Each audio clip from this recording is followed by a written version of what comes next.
সম্মানিত দর্শক, আসসালামু আলাইকুম। পাকিস্তানের সঙ্গে বাংলাদেশের পারমাণবিক চুক্তি সম্পূর্ণ, ভারতের তীব্র উদ্বেগ প্রকাশ। দক্ষিণ এশিয়ার ভূ রাজনীতিতে বর্তমানে এক অভূতপূর্ব এবং ঐতিহাসিক পরিবর্তন ঘটবার মুখে দাঁড়িয়ে আছে, যা সমগ্র অঞ্চলের ক্ষমতার ভারসাম্যকে আমল বদলে দিতে পারে। সম্প্রতি পাকিস্তান ও সৌদি আরবের মধ্যে একটি গুরুত্বপূর্ণ প্রতিরক্ষা চুক্তি স্বাক্ষরিত হওয়ার পর এবার পাকিস্তান একই ধরনের একটি প্রতিরক্ষা চুক্তির প্রস্তাব দিয়েছে বাংলাদেশকে।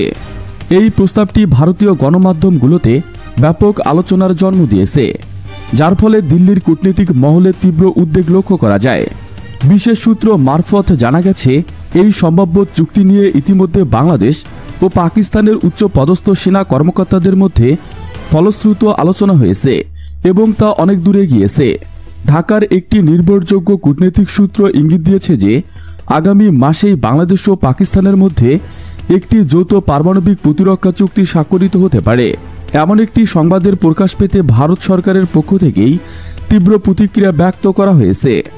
ভারতের পররাষ্ট্র মন্ত্রণালয়ের মুখপাত্র রণধীর জয়সওয়াল গতকাল এক সংবাদে বলেছেন, এ বিষয়ে গভীর উদ্বেগ প্রকাশ করে বলেন, বাংলাদেশ ও পাকিস্তানের মধ্যকার এই সম্ভাব্য চুক্তিকে ভারত গভীরভাবে পর্যবেক্ষণ করছে।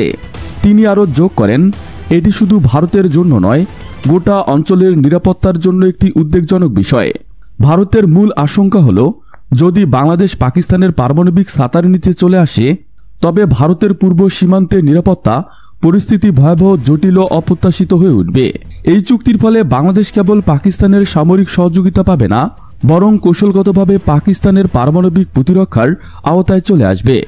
এর অর্থ দাঁড়াবে, যদি ভারত কিংবা অন্য কোনো আঞ্চলিক শক্তি বাংলাদেশের ওপর হামলা চালায়, তাহলে পাকিস্তান সেনাবাহিনী বাংলাদেশের হয়ে সেই যুদ্ধে সরাসরি জড়িত হতে বাধ্য থাকবে। এই অঙ্গীকার নিঃসন্দেহে আঞ্চলিক ভূ রাজনীতিতে একটি নতুন অধ্যায়ের সূচনা করবে। আন্তর্জাতিক বিশ্লেষকরা এই ঘটনাটিকে দক্ষিণ এশিয়ার ইতিহাসে এক নজিরবিহীন ঘটনা হিসেবে আখ্যায়িত করে আসছেন। তাদের মতে এই চুক্তি দক্ষিণ এশিয়ার কৌশলগত সামরিক ভারসাম্যকে পুরোপুরি পাল্টে দিতে পারে। ভারতের জন্য এটি একটি নতুন এবং অপ্রত্যাশিত দুই ফ্রন্টের যুদ্ধ এর আশঙ্কা তৈরি করেছে। একদিকে পশ্চিম সীমান্তে দীর্ঘদিনের প্রতিপক্ষ পাকিস্তান এবং অন্যদিকে পূর্ব সীমান্তে সম্ভাব্য নতুন মিত্র হিসেবে বাংলাদেশ। এই দুই প্রান্তে একই সাথে সামরিক চ্যালেঞ্জ মোকাবেলা করার সম্ভাবনা ভারতকে গভীরভাবে চিন্তিত করেছে। এমন পরিস্থিতিতে ভারতকে তার সামরিক ও অর্থনৈতিক শক্তি দুই ভাগে বিভক্ত করা এবং মোতায়েন করতে হবে, যা নিঃসন্দেহে তাদের জন্য একটি বিশাল চ্যালেঞ্জ।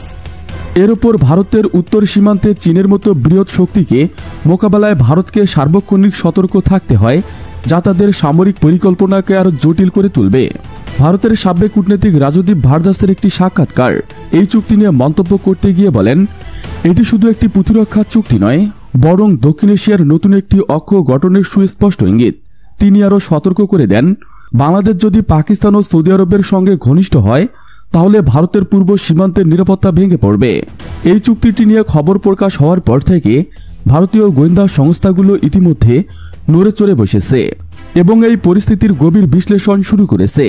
পাকিস্তান ও বাংলাদেশের মধ্যে এই সামরিক চুক্তি সম্পূর্ণ হলে দক্ষিণ এশিয়ার সামরিক ভারসাম্যে যে ব্যাপক পরিবর্তন আসবে, তা নিয়ে কোনো সন্দেহ নেই। বর্তমান পাকিস্তানের সক্রিয় সেনার সংখ্যা 6,54,000, যেখানে বাংলাদেশের সেনার সংখ্যা 1,63,000। এই দুই দেশের সম্মিলিত মোট সেনা সদস্য দাঁড়াবে 8,17,000। শুধু সংখ্যার দিক থেকে নয়, গুণের দিক থেকেও একটি জোট শক্তিশালী হবে। পাকিস্তানের সেনাবাহিনী বিশ্বের অন্যতম সেরা পেশাদার বাহিনী হিসেবে পরিচিত। গ্লোবাল ফায়ার পাওয়ার ইন্ডেক্সের তথ্য অনুযায়ী বর্তমানে পাকিস্তানের বৈশ্বিক সামরিক র্যাঙ্কিং 9ম পজিশনে রয়েছে, যা তাদের সামরিক শক্তির একটি বড় প্রমাণ। বৈশ্বিক সামরিক সংস্থা জিএফ-এর একটি প্রতিবেদন অনুযায়ী পাকিস্তানের একজন সেনাবাহিনী যে পরিমাণ যুদ্ধ করতে সক্ষম, সেটা ভারতীয় 10 জন সেনাবাহিনীর সমান। এর মূল কারণ হিসেবে উল্লেখ করা হয়েছে পাকিস্তান সেনাবাহিনীর শারীরিক গঠন এবং প্রতিকূল পরিস্থিতিতে তাদের টিকে থাকার অসাধারণ সহ্য ক্ষমতা, যা ভারতীয় সেনাবাহিনীর চেয়ে অনেক বেশি বলে দাবি করা হয়েছে। অন্যদিকে ভারতীয় সেনাবাহিনীর সংখ্যা বেশি হওয়ার কারণে দেশটি তাদের সেনাবাহিনীর দক্ষতা বৃদ্ধিতে ততটা মনোযোগ দিতে পারে না বলে অভিযোগ রয়েছে। এর পাশাপাশি ভারতীয় সেনাবাহিনীতে মানসিক চাপের কারণে আত্মহত্যার প্রবণতা প্রলোভন লক্ষ্য করা যায়। গত 3 বছরে কোনো বড় ধরনের যুদ্ধ ছাড়াই শুধুমাত্র আত্মহত্যার কারণে ভারতে প্রায় 650 জন সেনাপ্রধান হারিয়েছেন। এদের অধিকাংশই পাকিস্তান সীমান্তের দায়িত্ব পালনকালে মানসিক চাপে ভুগছিল বলে জানা গেছে।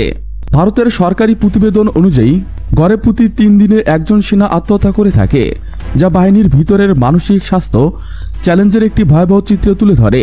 পাকিস্তানের শক্তিশালী মিসাইল ভান্ডার বাংলাদেশের জন্য অত্যন্ত গুরুত্বপূর্ণ বলে বিবেচিত হচ্ছে। দক্ষিণ এশিয়া ভারতের সবচেয়ে বড় প্রতিদ্বন্দ্বী হিসেবে দীর্ঘদিন ধরেই পাকিস্তান পরিচিত, যে কারণে এই অঞ্চলে কৌশলগত দিক থেকে উভয়ই দেশই বাংলাদেশকে চায়। সাম্প্রতিক সময়ে শেখ হাসিনা সরকারের পতনের পর থেকে ভারত ক্রমে দক্ষিণ এশীয় অঞ্চলে বন্ধুহীন রাষ্ট্র হয়ে পড়েছে বলে অনেক বিশ্লেষক মনে করেন। বাংলাদেশের বেশিরভাগ মানুষ ভারতকে শত্রু রাষ্ট্র হিসেবে বিবেচনা করে, যা দুই দেশের সম্পর্কের ক্ষেত্রে একটি বড় চ্যালেঞ্জ। তাই পাকিস্তান চায় বাংলাদেশ একটি শক্তিশালী রাষ্ট্র হিসেবে গড়ে উঠুক, কারণ সামরিক দিক থেকে বাংলাদেশ শক্তিশালী হলে ভারত কৌশলগতভাবে চাপে পড়বে।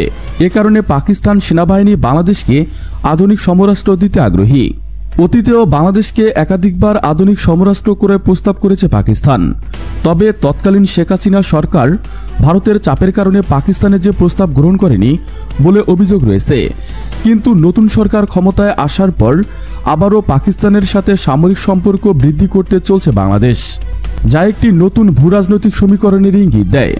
পাকিস্তানের সঙ্গে বাংলাদেশের সামরিক সম্পর্ক শুরু হয়েছিল বাংলাদেশের সাবেক প্রেসিডেন্ট জিয়াউর রহমানের আমলে।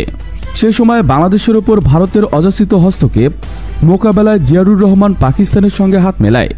সে সময় পাকিস্তান সেনাবাহিনী বাংলাদেশকে শক্তিশালী করতে বিভিন্ন ধরনের সামরিক সরঞ্জাম বিনামূল্যে উপহার দিয়েছিল। এমনকি জিয়াউর রহমানের শাসনামলে বাংলাদেশ সেনাবাহিনীকে ট্যাঙ্ক তৈরি করা প্রযুক্তি হস্তান্তর করেছে পাকিস্তান। কিন্তু পরবর্তীতে জিয়াউর রহমানের মৃত্যুর পর বাংলাদেশের সঙ্গে পাকিস্তানের সম্পর্ক আবারও শীতল হয়ে পড়েছিল।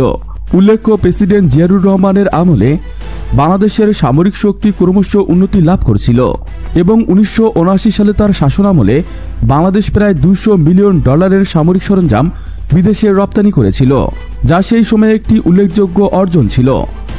বাংলাদেশ এবং পাকিস্তানের কৌশলগত প্রতিপক্ষ ভারত, উভয় দেশের এক এবং অভিন্ন শত্রুর হিসেবে ভারতকে দেখা যায়। সুতরাং উভয় দেশের মধ্যে বড় ধরনের কোনো সামরিক চুক্তি হলে সেটি ভারতের জন্য নিঃসন্দেহে বিপজ্জনক হয়ে উঠবে। পাকিস্তানের মিসাইল ভান্ডার বেশ সমৃদ্ধ এবং দেশটির বিভিন্ন পাল্লার মিসাইল তৈরি করতে সক্ষম। বাংলাদেশের সঙ্গে পাকিস্তানের প্রতিরক্ষা চুক্তি থাকলে পাকিস্তান থেকে প্রযুক্তিগত সহযোগিতা নিয়ে খুব সহজেই দূরপাল্লার মিসাইল তৈরি করতে পারবে বাংলাদেশ, যা তার সামরিক সক্ষমতাকে বহুগুণ বাড়িয়ে দেবে। আর বাংলাদেশ সামরিকভাবে শক্তিশালী দেশ হলে এটি পরোক্ষভাবে পাকিস্তানের স্বার্থের জন্য লাভজনক হবে, কারণ সেক্ষেত্রে ভারত তার পূর্ব ও পশ্চিম দুই দিক থেকে শক্তিশালী প্রতিবেশীর দ্বারা চাপে থাকবে, যা তার সামরিক কৌশলের উপর গভীর প্রভাব ফেলবে। এছাড়া বাংলাদেশের সঙ্গে প্রতিরক্ষা চুক্তির আওতায় যদি বাংলাদেশের উপর কোনো পারমাণবিক হামলা হয়, তাহলে সে হামলার পাল্টা পারমাণবিক হামলা চালাবে পাকিস্তান।